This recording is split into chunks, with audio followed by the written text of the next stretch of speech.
దూత ముందుగానే సిద్ధపడి మనలను సిద్ధపరిచినటువంటి స్థలం దగ్గరికి మన త్రోవంతా కూడా చీకటిమయముగా సాక్ష్యం తను వచ్చే మార్గంలో తను కాపాడబడ్డాడని, తనే కాదు తన కుటుంబము కూడా కాపాడబడిందని మంచిగా సాక్ష్యం పంచుకున్నాడు. గొడవలు వచ్చినాయని తండ్రితో చెప్పాడు. నాన్న, దూరాన మన చుట్టాలు ఉన్నారు కదా, వెళ్ళొస్తాను నాన్న అన్నాడు. నేను వెళ్తాను నాన్న ఈ ఒక్కసారికి అని తండ్రిని బ్రతిములాడుతూ ఉంటే తండ్రి వారి అమ్మతో చెప్పాడు. ఆ బిడ్డ కలిసి జేబులో ఒక చిన్న ఉత్తరం పెట్టాడు తండ్రి. నీకెప్పుడైనా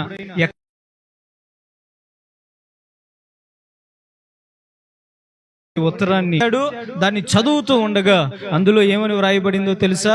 నా కుమారుడా, నా బిడ్డ, ఈ ఉత్తరం నువ్వు చదువుతున్నావు కదా, నేను నీ వెనక కంపార్ట్మెంట్ బోగీలోనే ఉండి నిన్ను గమనిస్తూ ఉన్నాడు.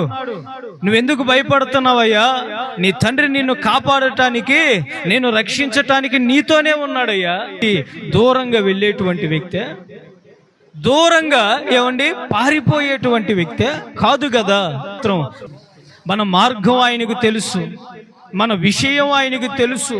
మన ఆలోచన వారు ఎంతో మంది ప్రమాదాల బారిన పడి దేవుని మహాకృపను బట్టి ఒక 5-4 సార్లు అని మనం అనుకోవచ్చు. అప్పుడు ఉన్నాడు, ఇప్పుడు మనకు తోడై ఉన్నాడు. ఆయన సిద్ధపరిచినటువంటి దూతను వారిని తీసుకొని పొమ్మని, నేను రక్షించుకున్న నా పోలికలో ఉన్నటువంటి నా బిడ్డ, నీ త్రోవను అప్పగించుకోగలుగుతావా? నీవు వెళ్ళే స్థలాన్ని అప్పగించుకోగలుగుతావా?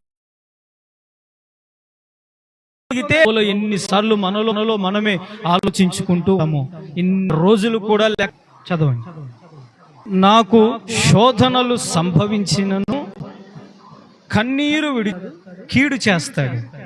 దేవుడు మనం కాపాడబడాలి అని కోరుకుంటాడు. ఈరోజు ఎవరి చేతికి మనం మన జీవితాన్ని అప్పగించుకుందాం? కాపాడి సిద్ధపరిచిన దూతను అనుమతిస్తాడు.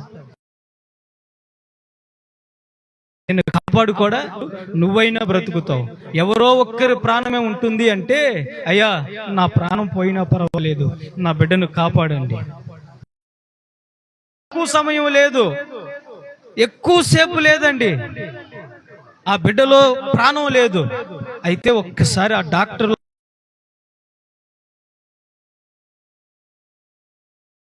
లేకపోయాం, నీ బిడ్డను కూడా రక్షించలేకపోయాం.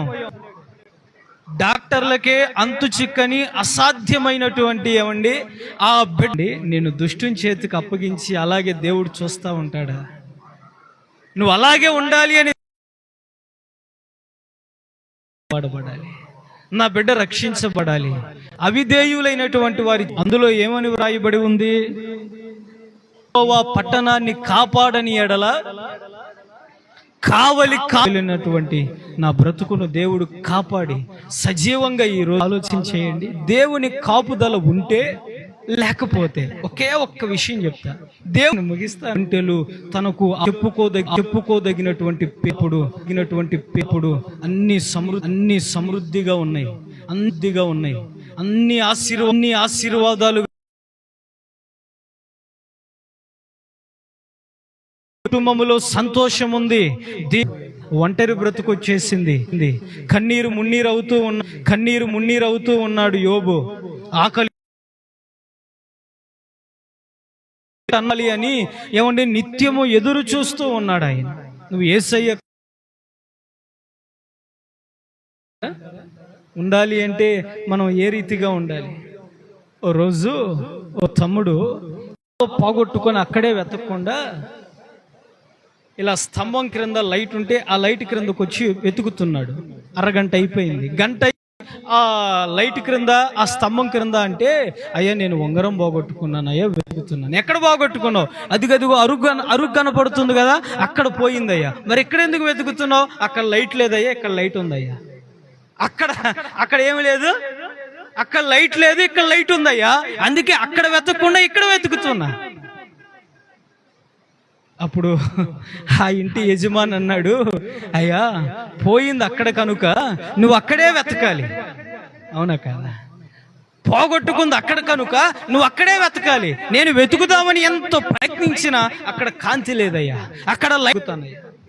ఈరోజు కూడా మన జీవితంలో మనం కూడా ఎక్కడ వెతుకుతూ ఉన్నాం?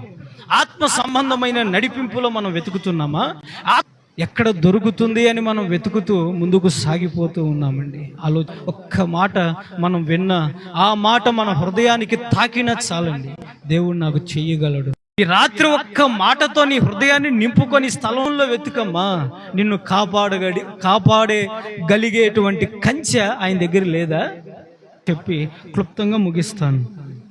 యోబు గ్రంథం 33 ఉంది. కూడదు, మన చేతుల కష్టార్జితం అంతా చిల్లి సంచిలో వేసినట్లుగా అయిపోకూడదు. మన ప్రార్థన కాపాడబడేటట్లుగా.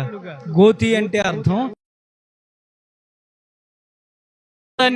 అవమానమని, చెయ్యలేనటువంటి నిరుత్సాహమైనటువంటి విషయాలలో పడాలి.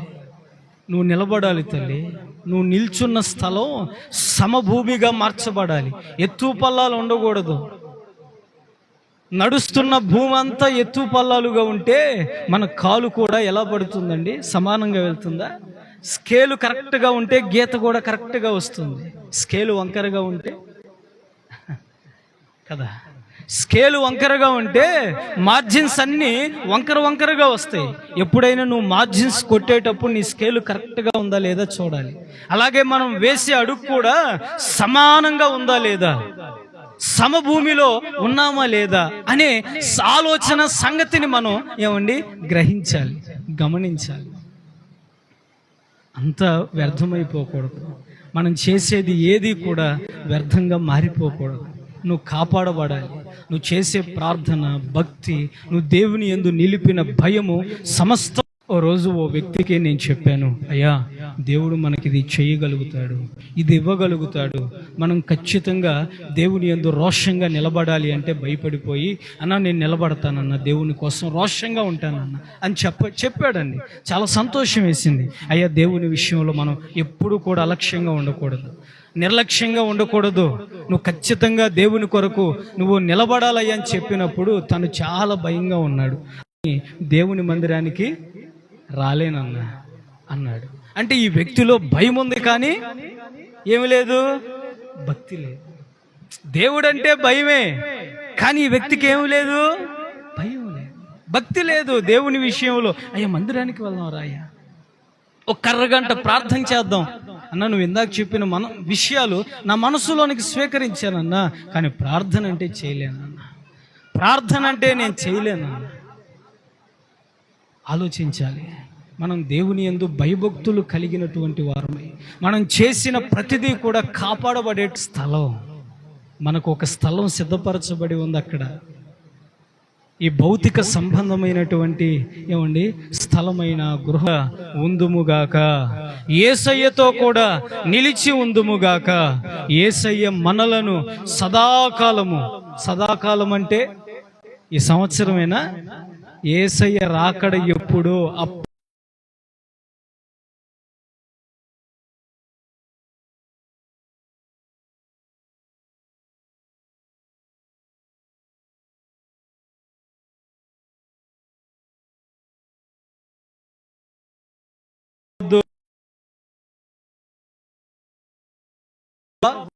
ప్రభువా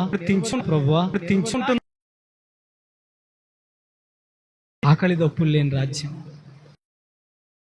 మరణమైన దుఃఖమైన. ఏం పాట? నూతన ఏంటి?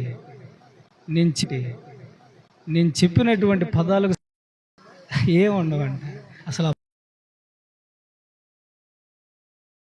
దగ్గరికి మనం అలా చేరుకో గాక. మీ కుటుంబాలు అవన్నీ యేసయ్య రాకడ వరకు కాపాడబడును గాక. నమ్మిన వారు చెప్పాలి.